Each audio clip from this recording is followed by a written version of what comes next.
You're going to jail right now. I'm going to have to argue about everything from who she is to what the charge is. It'd be easier to just put on the prelim. You are playing games, and first of all, you don't. I'm trying to advance to all right, what I'm stop. here. You don't interrupt the judge. Please. No, you're going to jail. I know you don't wish to go to jail, but you certainly I will earned continue. it.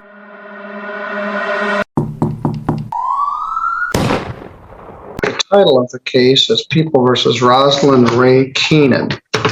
The allegation is that on or about May 16th in the village of White Pigeon, she did resist and obstruct a police officer and drive with a suspended driver's license. Resisting and obstructing is a felony now. It's punishable by up to 2 years imprisonment. And driving suspended as a traffic matter, punishable by up to 93 days in jail and a fine of up to $500. Carries 2 points on your driving record and requires that your license be suspended. Someone who is identified as Rosalind Keenan is present, and she wanted to explain more about that. We'll give her a chance to do that, but prosecuting attorney David Marvin is here, and he's representing the state. So let me ask you again, are you Rosalind Ray Keenan? I'm here as a sui juris impropria persona, Rosalind Ray family of Keenan, beneficiary. Is this on record? Yes, everything has to be on the record, so it's all being recorded. Okay, I'm here on the special appearance, and I'm a free woman on the land. I'm here under fraud, menace, and duress. I'm the private woman, Rosalind Ray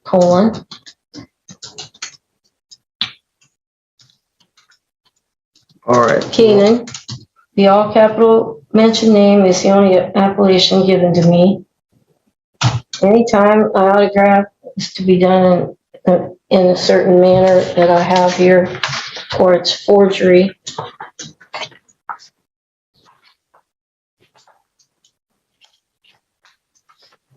Could you do this for the judge, please?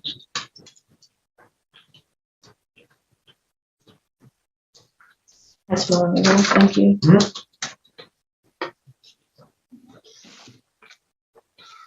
All right, I'll accept this. Thank you.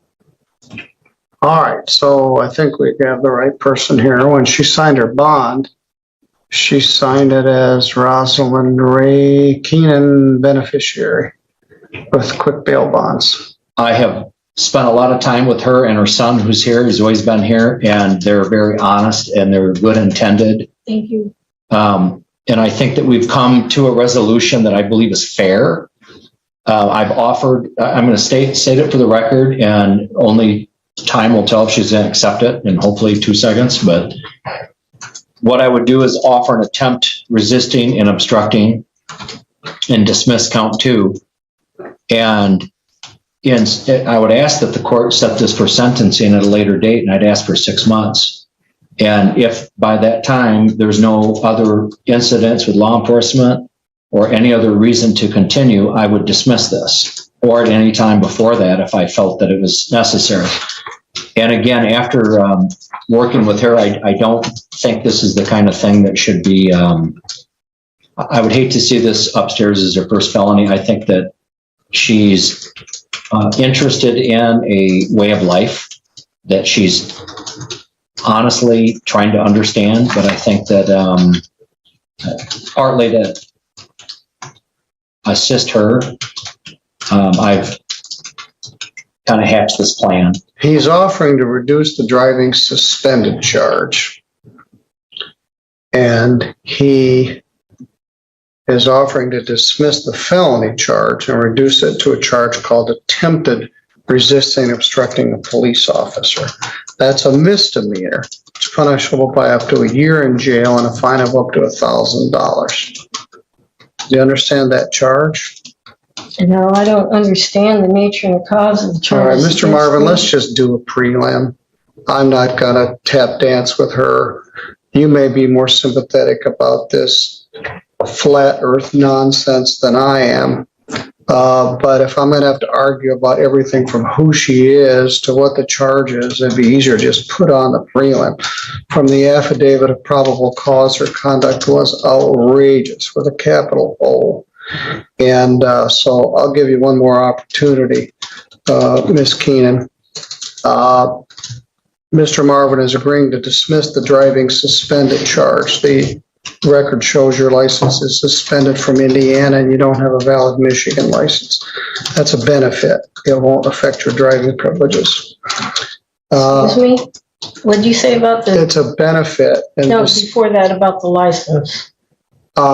he's dismissing it, and it won't affect your driving privileges here or Michigan or Indiana if he dismisses that. So he's offering to dismiss it, and that's a benefit. He is offering to reduce the felony charge to a misdemeanor, and that's attempted resisting obstructing a police officer. If you wish to do that, we can pursue it now. If you don't, we can take testimony. The officer's been waiting here for 3 hours. What would you like to do? Are you asking me to take a plea? I'm asking you if you're willing to accept the prosecutor's plea offer. Well, I don't understand that. Mr. Marvin, let's just put on a prelim. I'm serious. You are playing games, and first of all, you don't. I'm trying to advance to all right, what I'm stop. here. You don't interrupt the judge, whether you're a flat earther or not. I'm not flat earth. So. All right, well, this crazy stuff you're saying, I've got very little patience for it. You don't have an attorney, which concerns me, because these charges could result in your incarceration. I will appoint an attorney for you. All you got to do is tell me. But you also have the absolute right to represent yourself.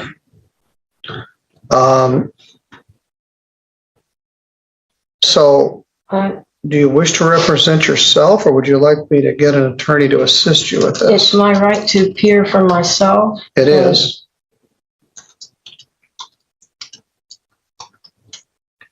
I don't think it would be a violation of your oath of office To do what? to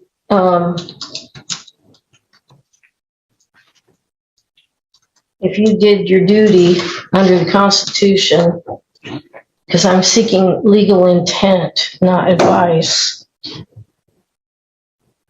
Well, do you want me to appoint an attorney for you, or would you like to represent yourself?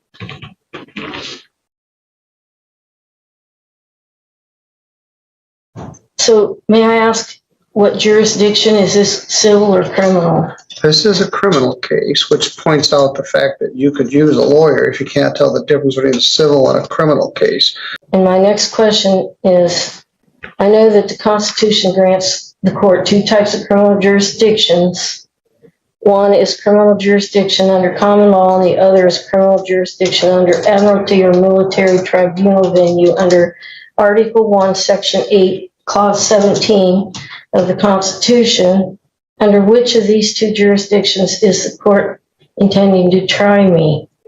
This is statutory jurisdiction of the law of the state of Michigan. It's not any of those things, including the wacky admiralty clause people try to invoke. This is criminal jurisdiction authorized by the state legislature here in the state of Michigan. Thank you. Well, please let the record of the court show that the court intends to conduct a criminal action against me under a statutory jurisdiction.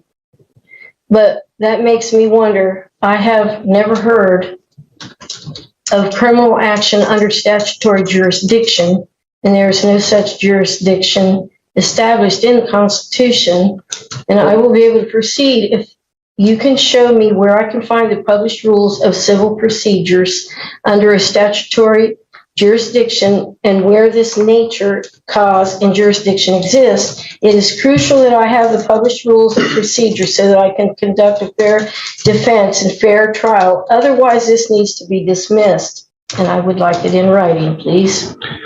Thank you. It's not civil you. procedure, it's criminal procedure. And the defendant doesn't come up and show, court, tell me why I get to do this.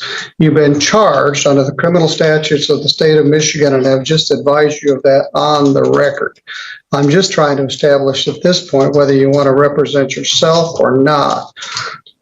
As I mentioned, the conduct in here in the affidavit or the bond information report is outrageous with a capital O. And you could very well go to jail for a substantial period of time.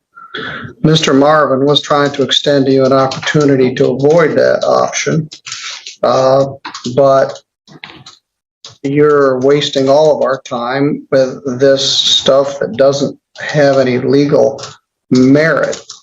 I'm offering to give you an attorney who can actually argue any legal merit or advise you or assist you in this regard. But we've had some White Pigeon police officers here on overtime for several hours. They're still waiting for you to decide what you wish to do. I haven't even gone over the first. Well, first of all, we had to establish who you were. That took much more time than it deserved. Secondly, I'm trying to determine whether you wish to have an attorney or not. Again, you do have the right to represent yourself. You wish to, but you've exhibited to me that you don't understand the law, and you're at risk of being incarcerated for this conduct. I'm competent and I am confident. Okay? All right. So The next question is, are you Please. willing to accept Mr. Marvin's plea offer to plead to the misdemeanor charge? I wasn't completed with what I wanted to say to you, please. Okay. May I? Thank you. So I wanted to say that I don't believe it's a violation of your oath of office if you did your duty under the Constitution, because I'm seeking legal intent. Okay, so I have the right to appear for myself. In order to intelligently defend myself, I have to know the jurisdiction this court is operating under, because the rules of civil procedure under common law jurisdiction are very different from the rules of civil procedure All right, under stop. admiralty or military Stop. tribunal venue. Stop. We went through this before. I know. This is not civil It's procedure. the Sixth Amendment grants me the right to know the jurisdiction being applied, And I told you what it was. and it gives you the duty. All right, stop. If you interrupt me one more time, I'm going to find you in contempt and you're going to go to jail. And Objection, please. all right, please. Please. We're going sir, to talk may about I? this The tomorrow at 3:00. I find that you're in contempt.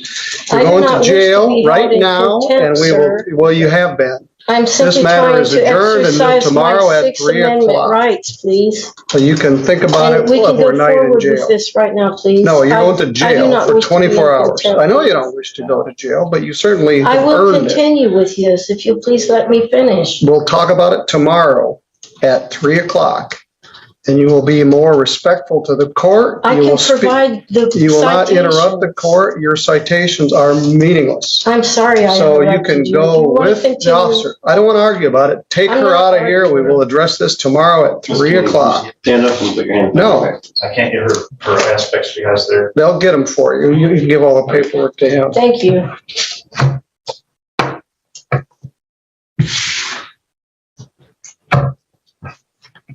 Mr. Marvin, I don't know what you've got tomorrow at 3:00, and I don't know what I have, but we'll take another shot at this tomorrow.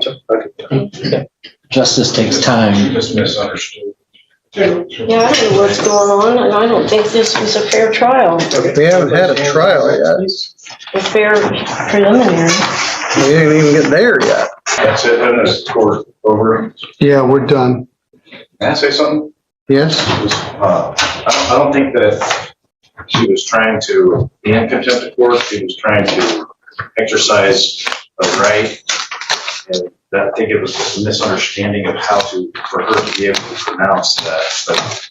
But, Well, I told her to stop, and she didn't stop, and she doesn't know what she's doing. She needs a lawyer, and she's going to contempt herself into 90 days if she doesn't be careful.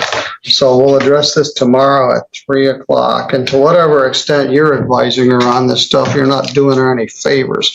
Mr. Marvin gave her the sweetest deal where she could not have a charge on her record. And all she wants to do is argue about admin fees. Please have that record still, or that chart, that option still, if I talk to Mr. Marvin. Yeah, I guess so. Well, you can't represent her as a lawyer, I know, but he could, yeah, Mr. Marvin wants this to be over with. I do too. All right. Thank you. Ms. Keenan had previously indicated she did not wish to have an attorney, and there was no attorney on her behalf at that time. Prosecutor David Marvin was here yesterday, and there was one or more police officers that were here yesterday prepared to testify. We didn't get very far. We started to go through the particulars, but Mr. Marvin made a plea offer. I want to repeat that, Ms. Keenan. He stopped in this morning and confirmed to me that his plea offer was still open to dismiss the felony charge and the driving suspended charge for the plea to attempting to resist or obstruct a police officer. We were talking with Ms. Keenan yesterday. I found that she was in contempt and ordered that she go to jail, and she did, and we're here today. We were trying to establish whether she wanted any legal assistance in this matter. So, Ms. Keenan, you're the same person that you were yesterday with the same reservations and concerns. Is that correct? Thank you.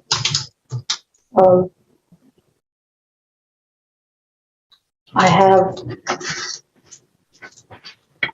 some things, like proof that the license shouldn't have been suspended, and they did reinstate them in Indiana. All right. Well, he's willing to dismiss that charge. I think that's why, because I showed it to him. All right. Well, maybe so. He said you and he had several discussions. So let's see if we can get to square one here. Do you want an attorney to assist you in this matter? I can appoint one, and we can set it for further hearing. I don't want to force one on you, but I do think you could benefit from having counsel. It was clear you didn't understand the difference between a criminal case and a civil case, and you tempted yourself into a day in jail. I won't be offended if you tell me that you want to have an attorney, in which case I would set this matter for further proceeding out 2 weeks. So if I choose to get an attorney, I have 2 weeks, and then nothing else will be brought up today. Because Correct. Now, you could enter the plea to the misdemeanor offer that Mr. Marvin made today. But I do think you could benefit from having an attorney to assist you with this, in which case I would continue it to the 5th of July. That's 2 weeks from today in the afternoon. Usually it'd be on a Tuesday, but that's a holiday. It would be 1 o'clock on July 5th. am I going to be still having to stay at the county jail and wait till? Well, let's talk about that. No, you posted a $10,000 cash or surety bond. However, you've not agreed to be fingerprinted. So as soon as you agree to be fingerprinted, you can be released from jail. Otherwise, you're going to sit there for 2 weeks. Okay. All right. Would you like me to appoint an attorney for you? Yes, if you appoint an attorney, Go they're ahead. defense attorneys. Yes. Okay. Here's your son. All right, I'm going to appoint an attorney, which I think you could benefit from. I guess you can always say later, I don't want one, but it looks like you have an opportunity to consult with one. Thank you. But you're not to be released until you complied with the booking process, including photo and fingerprints. Excuse me. Yes, sir. Today Yes, I think it was today, or maybe because I slept a lot, so anyway, they booked me and took my picture.